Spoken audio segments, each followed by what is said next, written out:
तो पॉइंटर और फंक्शंस का एमसीक्यूज है, कुछ क्वेश्चंस है, ये इंपॉर्टेंट क्वेश्चंस है और ये एग्जाम पर्पस से बहुत ही इंपॉर्टेंट है क्योंकि फंक्शंस और पॉइंटर्स से क्वेश्चंस आएगा ही।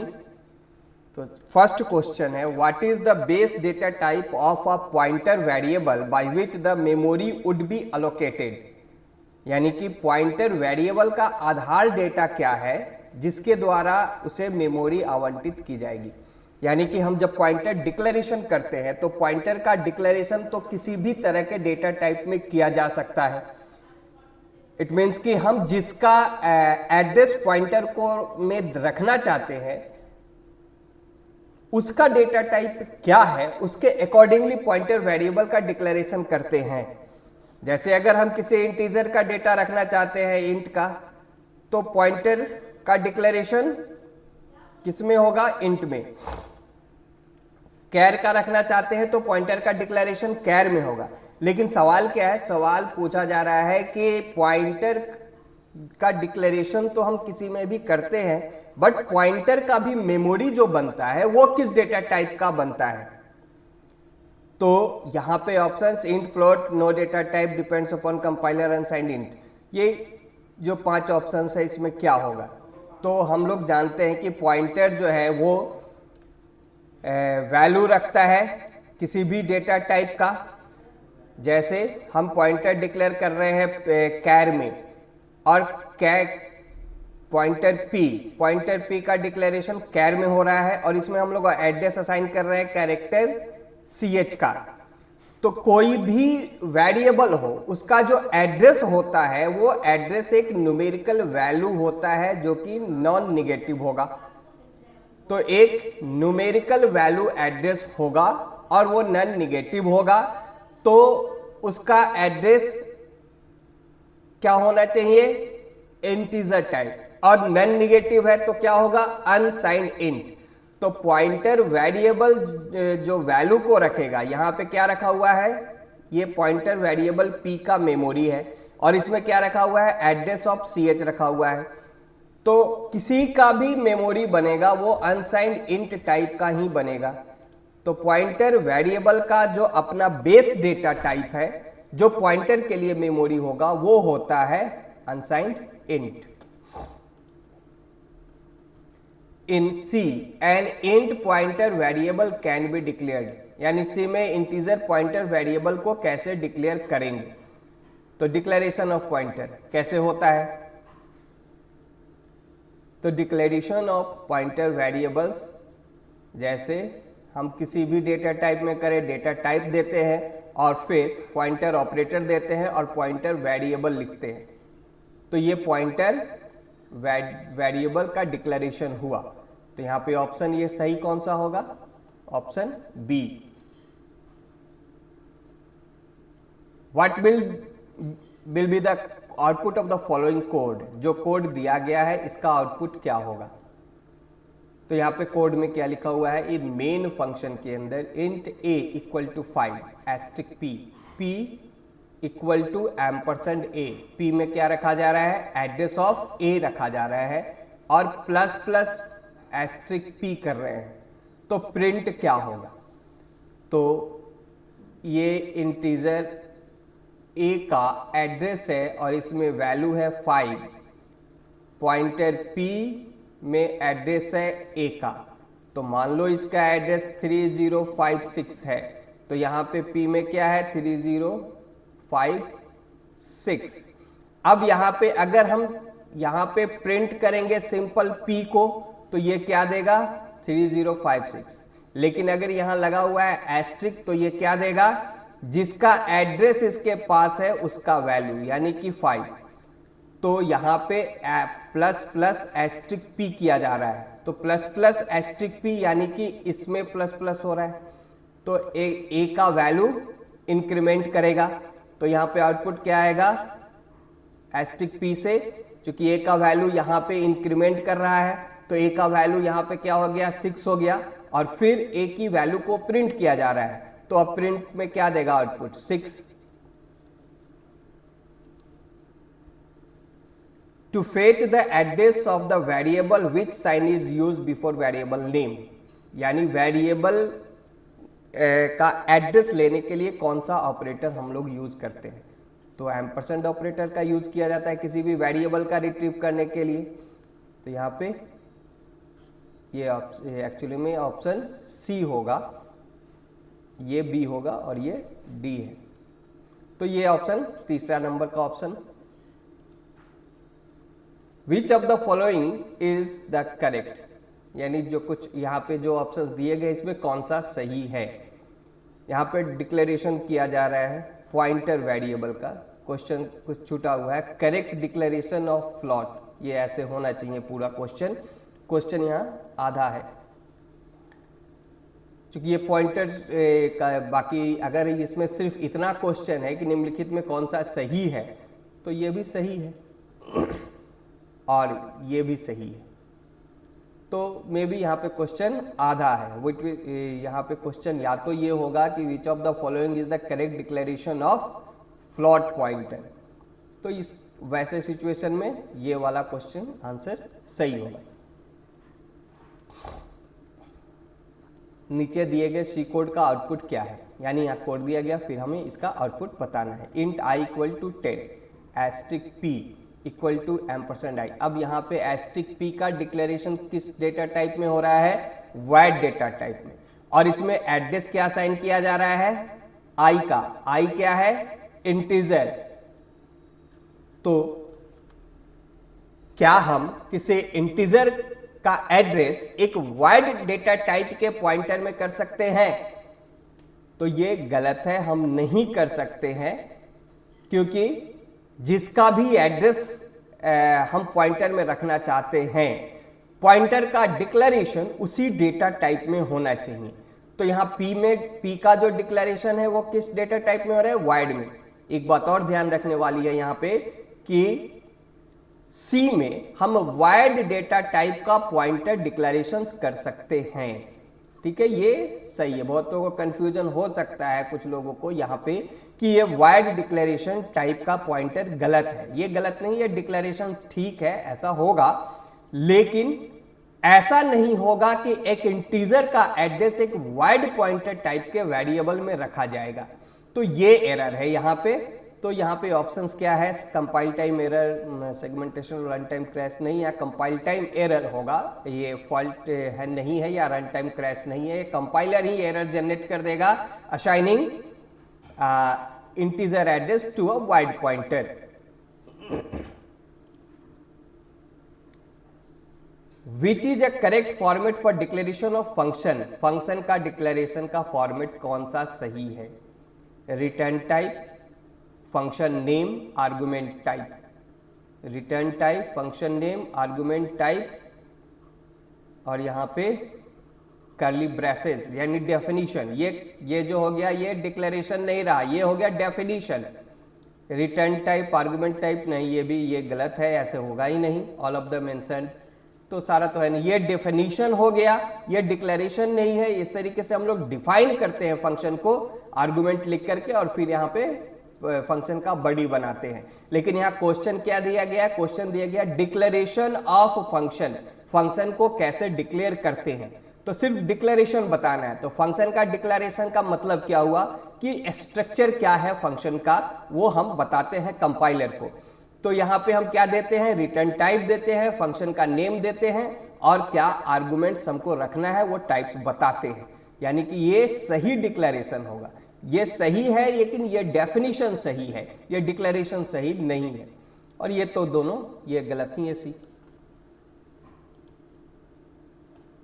Sometimes a value given by a function to main by using dash keyword, कभी कभी कीवर्ड का उपयोग करके फंक्शन द्वारा मेन को मान दिया जाता है। कौन सा कीवर्ड हम यूज करते हैं मेन में वैल्यू रिटर्न करने के लिए, यानी फंक्शन से वैल्यू किस कीवर्ड के मदद से रिटर्न कराया जाता है, रिटर्न कीवर्ड से।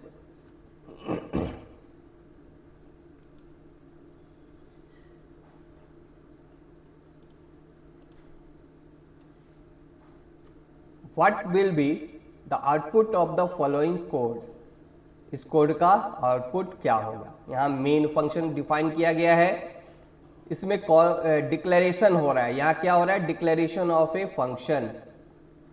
तो फंक्शन हम इस तरीके से कर सकते हैं डिक्लेयर, एक फंक्शन के अंदर किसी दूसरे फंक्शन का डिक्लेरेशन किया जा सकता है और कॉलिंग भी होगा, कॉलिंग तो होता ही है और ये डिक्लेरेशन भी होता है। तो जब हम किसी फंक्शन को किसी दूसरे फंक्शन में डिक्लेयर करते हैं तो उस फंक्शन को बोलेंगे लोकल फंक्शन। तो ये क्या है? ये एक लोकल फंक्शन है जो कि मेन फंक्शन के अंदर डिक्लेयर हो रहा है। सो एक लोकल फंक्शन है जो मेन फंक्शन में डिक्लेयर हो रहा है, ये सही है। यहां पे कॉल किया जा रहा है, ये भी ठीक है। या फंक्शन को डिफाइन किया गया है और यहां पे प्रिंट किया जा रहा है सो। तो आउटपुट क्या आएगा? आउटपुट आएगा सो। ठीक है, ये फंक्शन कॉल होगा, डिक्लेयर होगा, कॉल होगा और ये इसमें जो काम किया गया है वो एग्जीक्यूट होगा। सो फंक्शन के अंदर जो लिखा गया हुआ है वो एग्जीक्यूट होगा। तो यहां क्या किया गया है? प्रिंट किया जा रहा है सो, एक मैसेज। तो ये सो प्रिंट हो जाएगा। ये सही है, डिक्लेरेशन एंड कॉलिंग। किसी भी फंक्शन के अंदर हम किसी दूसरे फंक्शन को डिक्लेयर कर सकते हैं, ये लोकल फंक्शन होता है। अब यहां पे फिर है कोड है, उसका आउटपुट बताना है। यहां पे डिक्लेयर हो रहा है एक फंक्शन का नाम है फन, और मेन फंक्शन में एक फंक्शन और डिक्लेयर हो रहा है, इसका भी नाम है फन। तो ये कोई एरर नहीं है, ये ग्लोबल फंक्शन है, इसको बोलेंगे ग्लोबल फंक्शन, जो जनरल हम लोग फंक्शंस डिफाइन करते हैं। और ये हो गया लोकल फंक्शन। तो हम एक ही नाम से एक ग्लोबल और एक लोकल वेरिएबल हो या फंक्शन हो डिक्लेयर कर सकते हैं। तो यहां पे दोनों सही है, डिक्लेरेशंस, इसमें कोई गलती नहीं है। यह फंक्शन कॉल हो रहा है फन और इसमें एक वैल्यू पास किया गया 1, यानी इंटीजर पैरामीटर के लिए वैल्यू दिया गया, यानी इस वाले फंक्शन को कॉल किया गया पैरामीटर वाले। दोनों फंक्शन डिफाइंड है, ये ऊपर वाला भी डिफाइन किया गया है जिसमें कोई पैरामीटर नहीं है, ये ग्लोबल फंक्शन का डेफिनेशन हुआ, और ये मेन के लोकल फंक्शन का डेफिनेशन हुआ। अब हम देखेंगे कॉल करते समय क्या यूज हो रहा है, पैरामीटर यूज हो रहा है। तो पैरामीटर यूज हो रहा है तो ये इस फंक्शन को कॉल कर रहा है। ठीक है, ये किसका कॉलिंग है? ये लोकल फंक्शन, पैरामीटर वाले लोकल फंक्शन का कॉलिंग है। तो यहां पे प्रिंट में क्या आएगा? आई का वैल्यू यहां क्या दिया गया है? 1। तो यहां पे प्रिंट क्या होगा? 1, यानी कि ऑप्शन में हम देखेंगे तो ऑप्शन में सी ऑप्शन है जिसमें 1 दिया गया हुआ है। तो फंक्शन के अंदर हम फंक्शन का डिक्लेरेशन कर सकते हैं।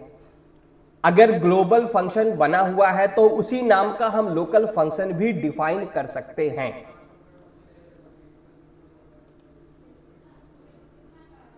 Choose correct statement about functions in C language, यानी ये जो कुछ स्टेटमेंट्स है इसमें से कौन सा स्टेटमेंट सही है? A function is a group of C statements which can be reused any number of times. तो ये बात सही है, फंक्शन हम बनाते ही इसीलिए है कि हम उसका रीयूज कर सकें।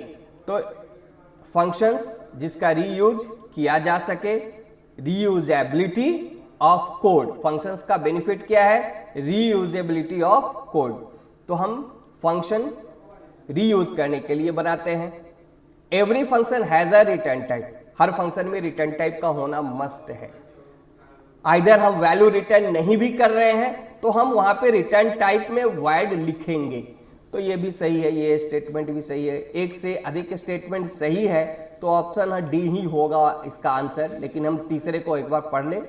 Every function may not return A value, बिल्कुल सही है। हर फंक्शन या तो रिटर्न करेगा या रिटर्न नहीं करेगा किसी वैल्यू को। तो रिटर्न करेगा तो हम जो भी वैल्यू रिटर्न करेगा वो डेटा टाइप उसमें रिटर्न टाइप में लिखेंगे, जैसे इंट सो। तो इसका क्या मतलब हुआ? सो फंक्शन एक वैल्यू रिटर्न कर रहा है इंटीजर टाइप का। वॉइड सम, तो ये क्या है? ये रिटर्न नहीं कर रहा है कोई वैल्यू, इसका रिटर्न टाइप वॉइड है। तो हर फंक्शन या तो वैल्यू रिटर्न करता है या रिटर्न नहीं करता है। ये हर फंक्शन के लिए सही है।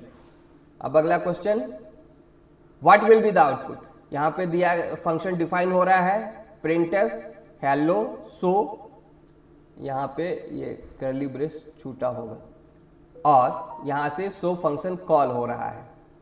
फिर मेन फंक्शन में प्रिंट हो रहा है हेलो मेन। तो क्या है आउटपुट? हेलो सो प्रिंट होगा, हेलो मेन प्रिंट होगा, हेलो सो और हेलो मेन दोनों प्रिंट होगा, या कंपाइलर एरर होगा। तो यहां पे सो फंक्शन डिफाइन हो रहा है और वो खुद से कॉल भी हो रहा है। हम एक फंक्शन के अंदर उसी फंक्शन को कॉल कर सकते हैं और जब हम ऐसा करते हैं तो उसको कहते हैं रिकर्सिव फंक्शन। तो ये रिकर्सिव फंक्शन बन रहा है सो, लेकिन मेन से इस सो को कॉल नहीं किया जा रहा है। तो किसी भी फंक्शन को जब तक मेन से लिंक नहीं आएगा या मेन से वो नहीं जुड़ेगा तब तक वो फंक्शन एग्जीक्यूट होना शुरू ही नहीं होगा। तो किसी न किसी तरह से मेन में लिंक जुड़ना चाहिए फंक्शंस का, तभी वो फंक्शंस का एग्जीक्यूशन शुरू हो पाता है। तो यहां सो फंक्शन खुद से कॉल तो हो रहा है लेकिन मेन से या कहीं बाहर से कहीं से भी कॉल नहीं हो रहा है, तो इसका एग्जीक्यूशन होगा ही नहीं स्टार्ट। सिर्फ मेन एग्जीक्यूट होगा और मेन खत्म होगा। तो मेन में क्या प्रिंट हो रहा है? Hello main. तो यहां पे आउटपुट क्या आएगा? Hello main. ऑप्शन बी यहां पे सही होगा। What are the types of functions in C language? C language में कितने प्रकार के फंक्शंस होते हैं? तो सी लैंग्वेज में लाइब्रेरी फंक्शन होता है, यूजर डिफाइंड फंक्शन होता है, ये दोनों फंक्शंस होता है, both library and user defined, यानी ऑप्शन सी यहां पे सही होगा। Choose a correct statement about C language function argument, यानी सी लैंग्वेज के फंक्शन के आर्गुमेंट के बारे में यहाँ पे स्टेटमेंट्स को चुनना है। Number of arguments should be same when sending and receiving. तो जब हम फंक्शन डिफाइन करते हैं या डिक्लेयर करते हैं, जैसे हम सो फंक्शन को डिफाइन या डिक्लेयर करते हैं और यहाँ पैरामीटर में इंटीजर हम दे रहे हैं और कैरेक्टर मान लो दे रहे हैं, तो जब इसको कॉल करेंगे, सो फंक्शन को कॉल करेंगे, तो कॉल करते समय हमको पहला पैरामीटर इंटीजर और दूसरा parameter character as a value pass करना होगा। तो यहाँ पे बात वही है, number of argument should be same. यहाँ पे 2 पैरामीटर है तो 2 वैल्यू पास करना होगा कॉल करते समय, ये स्टेटमेंट सही है। Type of each argument should B match exactly, बिल्कुल सही है। जब हम फंक्शन को कॉल करेंगे तो जैसे पैरामीटर्स बना हुआ है उसी टाइप का वैल्यू देना होगा। हम अलग वैल्यू दे ही नहीं सकते, देंगे तो वो एरर होगा। जैसे पहला पैरामीटर हम यहाँ पे इंट लेते हैं तो पहला वैल्यू कॉल करते समय इंटीजर का होना चाहिए। दूसरा कैर है तो दूसरा वैल्यू कैरेक्टर टाइप का होना चाहिए जब फंक्शन को कॉल किया जाए। तो ये भी ऑप्शन सही है। Order of each argument should be same, बिल्कुल हर आर्गुमेंट का ऑर्डर सेम होना चाहिए। ऐसा नहीं होना चाहिए कि जैसे पहला पैरामीटर इंटीजर है और दूसरा कैरेक्टर है तो हम पहला वैल्यू कैरेक्टर दे दें और दूसरा वैल्यू इंटीजर दे दें, ये गलत हो जाएगा। तो जिस ऑर्डर में जितना नंबर का पैरामीटर है, जिस डेटा टाइप का पैरामीटर है, सेम टू सेम कॉल करते समय हम लोगों को वही यूज करना होता है। तो ये सब कुछ इंपॉर्टेंट क्वेश्चंस है रिलेटेड फंक्शंस एंड पॉइंटर्स। तो इसको सब लोग रिवाइज कर लेंगे और इसको रिमेंबर कर लोगे।